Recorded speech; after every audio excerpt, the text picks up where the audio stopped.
ഇടുക്കിയിലെ വരൾച്ചാബാധിത മേഖലകൾ കൃഷിവകുപ്പ് മന്ത്രി പി പ്രസാദ് സന്ദർശിച്ചു. ഇടുക്കി ലൈവ് വാർത്തകൾ നിങ്ങൾക്കായി അവതരിപ്പിക്കുന്നത് പവിത്ര ഗോൾഡ്, എന്നും സ്വന്തം. കൊടും ചൂടിൽ കരിഞ്ഞുണങ്ങിയ ഇടുക്കിയിലെ ഏലത്തോട്ടങ്ങൾ കൃഷിവകുപ്പ് മന്ത്രി പി പ്രസാദ് സന്ദർശിച്ചു. കുമളി പഞ്ചായത്തിലെ വെള്ളാരംകുന്ന്, കട്ടപ്പന നഗരസഭയിലെ വള്ളക്കടവ്, സുവർണഗിരി, കാഞ്ചിയാർ പഞ്ചായത്തിലെ നരിയമ്പാറ, പാലാക്കട എന്നിവിടങ്ങളിൽ ഉണക്ക് ബാധിച്ച ഏലത്തോട്ടങ്ങളാണ് മന്ത്രി നേരിട്ടെത്തി വിലയിരുത്തിയത്.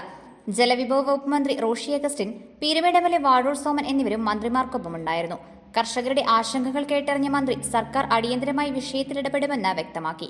കൃഷിസ്ഥലങ്ങൾ സന്ദർശിച്ച ശേഷം കർഷകരുമായുള്ള സംവാദം കട്ടപ്പനയിൽ നടത്തി. Idukki live news, Kattappana. Idukki live വാർത്തകൾ നിങ്ങൾക്കായി അവതരിപ്പിച്ചത്. സർപ്രൈസ് ഉണ്ടേ. ഡയമണ്ട് ആണോ?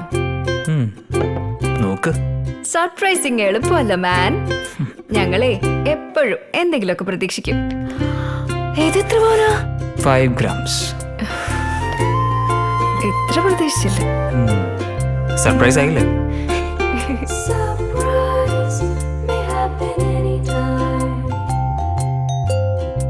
പവിത്ര ഗോൾഡ്, എന്നും സ്വന്തം.